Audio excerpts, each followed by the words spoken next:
ጉዳይ የሚለውን ዝማሬ እንዴት እንደተቀበልኩኝ ጥቂት ለማለት ያህል ነው።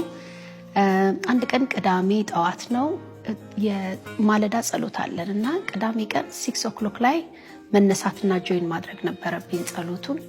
ግን አርፍጄ ነው የገባሁትና ጸሎቱን ጆይን አድርጌ መጸለይ ስጀምር የሚጸለይ የነበረው ጸሎት ምንድነው? በእግዚአብሔር ላይ ማደግ ማለት ለምሳሌ ያ የጠፋው ልጅ ከአባቱ ንብረቱን የሚገባውን ንብረት ወስዶ ከቤቱ ተነስቶ እንደወጣ ይናገራል። ያ ማለት ያለ አባቱ ራሱን ችሎ መኖር እንደሚችል ያሳየበት ተግባር ነው ማለት ነው። እና ግን እዚህ ጋር መንፈሳዊ ነገር ሁሉ ጊዜ ከእግዚአብሔር ጋር ከእግዚአብሔር ስር ከኋላ እየተከተልን የምንሄድበት እንጂ ሰው በእግዚአብሔር ላይ አድጎ ራሱን የሚችልበት እንዳልሆነ የሚናገር መዝሙር ስትጸልይ የነበረችው እህት አንተ ላይ አንጎርምስ ነው የምትለው። እንግዲህ ጉርምስና ማለት እንግዲህ በኑሮ ወይም ደግሞ ፋሚሊ መካከል አንድ ልጅ ለአቅመ አዳም ሲደርስ ወይም አንዲት ሴት ለአቅመ ሔዋን ስትደርስ ቤቱን ጥለው ይወጣሉ የራሳቸውን ኑሮ።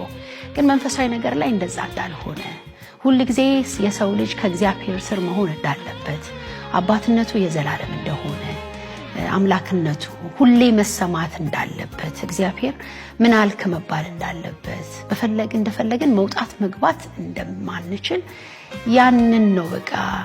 በእርግጥ አሁን እንዲህ ቁጭ ብዬ እንደማወራው አይደለም። ገና ያ ጸሎት ሲመጣ በጊዜው የነበረ ወይም ደግሞ የነካኝ እግዚአብሔር መንፈስ አለ። በስነ ስርዓት ማለት ተኝቼ ነበር፣ አልጋ ላይ ሆኜ ነው ጸሎቱን ጆይን ያደረኩትኝ። ግን መተኛት ነው ያልቻልኩት፣ መቀመጥ ነው ያልቻልኩት። በጣም የሚገርም የእግዚአብሔር መንፈስ እንግዲህ ያንን ዝማሬ ሊያቀብለኝ እንደፈለገ ወይም ደግሞ ለእግዚአብሔር ሕዝብ ለእኔም እንዲሆን እንደፈለገ ያ ጠዋት እንግዲህ የነበረውን ሁኔታ እንደገና በምልሰት እንትን ስለው ደስ ይለኛል። ምክንያቱም ከራስ አይደለም ዝማሬ፣ ከራስ አይደለም ወይም ከእውቀት አይደለም። ሊጻፍ ይችላል፣ ግን ትክክለኛ የሆነውን ዝማሬ ግን ሰው ጋርም ሄዶ ተጽዕኖ መፍጠር የሚችለው እግዚአብሔር ሲሰጥ። በጣም የሚገርመኝ ነገር ምንድነው? ወዲያውኑ ደፍተርና እስክሪፕቶ እዛው አልጋ ላይ ሆኜ በጣም አለቅስ ነበር። ሰውነቴ በጣም ይንቀጠቀጥ ነበር። በቃ የነበረው የጸሎት መንፈስ ማለት ነው በዛ ቦታ ላይ። ከዛ ወረቀት ሳብኩኝ፣ እስክሪፕቶዬን ያዝኩኝ። ወዲያውኑ ነው ግጥሙ ሙሉ በሙሉ ጸሎቱ ሳያልቅ የ2 ሰዓት ጸሎት ነው፣ ሌት ነው የገባሁት። እኔም ግን ጸሎቱ ሳያልቅ ዝማሬውን ከነዜማው ተቀበልኩ። ጊታር አጠገቤ ነበረኝ። ከዛ ትንሽ ዜማ እንትን አልኩለት፣ ወዲያውኑ ተዘመረ። በነጋታው እሁድም ሄጄ ዘመርኩት። ልፋት ጥረት የሌለበት ትክክለኛ ከእግዚአብሔር መንፈስ የተቀበልኩት ዝማሬ ከዝማሬዎች መካከል አንዱ ነው።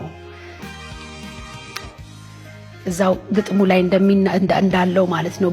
በድነቴ ጠዋት በገባኸኝ ማግስት ጨዋታ ወሬ መወደዴን ማድነቅ ይላል። ብዙ ጊዜ በመጀመሪያ የክርስትና ሕይወታችን ላይ ከእግዚአብሔር ጋር ያለን ከእግዚአብሔር ቃል ጋር ከጸሎት ከቅዱሳን ህብረት ጋር ያለን ነገር በጣም ጥሩ ይሆንና እየቆየን አገልግሎት ላይ የገባን ስንሄድ ግን ፌድ እያደረገ በቃ የሳሳ በራስ ሁሉን ነገር ማድረግ እንደፈለጉ መውጣት መግባት አይነት ነገር ይፈጠራልና ሁሌ እግዚአብሔር ላይ አንደግ ነው እንግዲህ ፖይንቱ። እግዚአብሔር ሊናገረኝ ለሕዝቡም ሊናገር የፈለገው ነገር ያ ነው እና እንግዲህ እየሰማችሁት እንዳላችሁ ታውቃለሁ።